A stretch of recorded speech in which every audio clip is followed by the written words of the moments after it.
Yang Datuk punya soalan tadi ialah Datuk Zahid sendiri. Beliau merupakan Presiden UMNO di waktu UMNO lemah. Di waktu UMNO sangat aib dalam sejarah, iaitu jatuh. Datuk Seri Najib telah di berbagai tuduhan dan dia telah diletakkan di satu sudut, memisahkan dia daripada UMNO itu sendiri.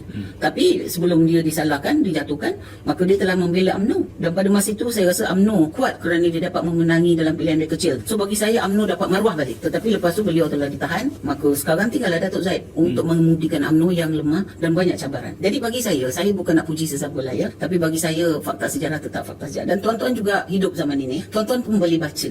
Letakkan dulu emosi ke tepi, ataupun letakkan you tak suka Datuk Zahid ke tidak, you berlaku adil lah pada dia. You letakkan dia di depan. Waktu dia lah UMNO diserang macam-macam pihak. Waktu dia lah UMNO telah dimalukan, dijatuhkan, diaibkan, dihina dan macam-macam fitnah dibuat. Salah satu fitnah misalnya, masa UMNO setuju atau dah diputuskan ya oleh MKT UMNO juga dan juga seluruh pimpinan UMNO untuk UMNO bertanding solo, ya kan, dalam pilihan raya 15. Tetapi diseparkan. Adik saya pun, anak saya pun tanya, mak betul ke ni? Dia kata Datuk Zahid nak kerjasama dengan Datuk Noor. Masa tu Datuk Anwar memang tengah berusaha untuk mendapatkan kepimpinan dalam KR dan PH. Saya kata, Datuk, mana ada perjanjian ni? So dia mainkan rekod. Ingat tak? Ya? Tape tu. Pada tape tu cakap borak aja. Tak adalah kata MOU kita bersatu bergabung ke sebab tu kan. Tape tu tak ada. Saya dengar tak ada pun. Oh, tapi itulah tuduhan yang dikenakan. Jadi pada masa itu imej Datuk Seri Anwar memang tak berapa diterima. Maka bila kerjasama Datuk Zahid dengan Anwar ni, sebab dia kata cikgu dengan anak murid lah.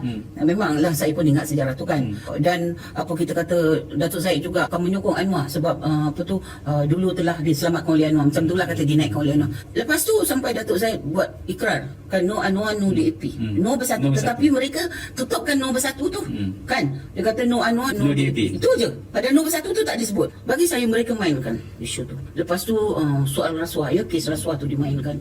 Jadi dengan segala tumahan, maka orang yang dalam kepimpinan UMNO ni pun yang dah 5-6 term ya, pegang jadi MP pun boleh jadi orang yang tukang cincang UMNO dari dalam. Timbulkan berbagai-bagai masalah. Tuan-tuan tahulah siapa dia kan. Tapi kalau saya tulis sejarah, saya tulis buku, saya akan sebutlah nama sebab ini fakta sejarah.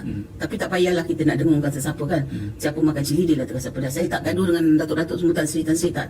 Saya cuma sebut dia. Jadi maksudnya sekarang untuk Datuk Zahid pegang UMNO memang teruk. Sebab dia bukan saja dihentam kerana benda yang dia tak buat kerjasama dengan Anwar, tetapi juga dia dihentam dengan berbagai-bagai isu yang dikenakan kepada UMNO. Datuk Seri Mat Zahid juga dikenakan dengan tuduhan kan, 87 tuduhan.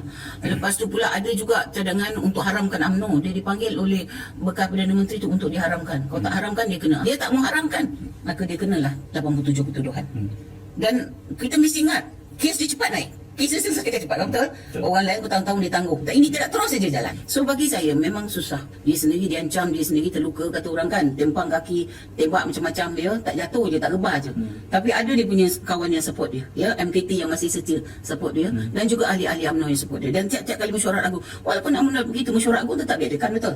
Walaupun dia minta daripada ROS supaya ditangguhkan, lepas tu ROS tak tangguhkan, kedua juga kan, walaupun Perdana Menteri itu daripada UMNO, tetapi dia pula terikat dengan perjanjian dengan bersatu yang naikkan dia. Maka sekali lagi UMNO telah dipinggirkan. Lepas tu dalam pilihan raya Sabah juga UMNO walaupun menang majoriti tapi tak jadi CM, sekali lagi dipinggirkan. Dan UMNO juga berbesar hati untuk membantu PN kan untuk buat kerajaan. Dan cadangan-cadangan Datuk Zahid sebagai presiden untuk jadi menteri-menteri diketepikan. Dilantik orang-orang yang memang setuju dengan dia, memang setia pada dia, dan kebanyakan orang Johor, betul?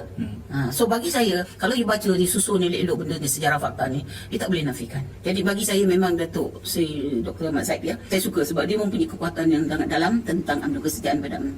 Walaupun dia dah terluka, walaupun dia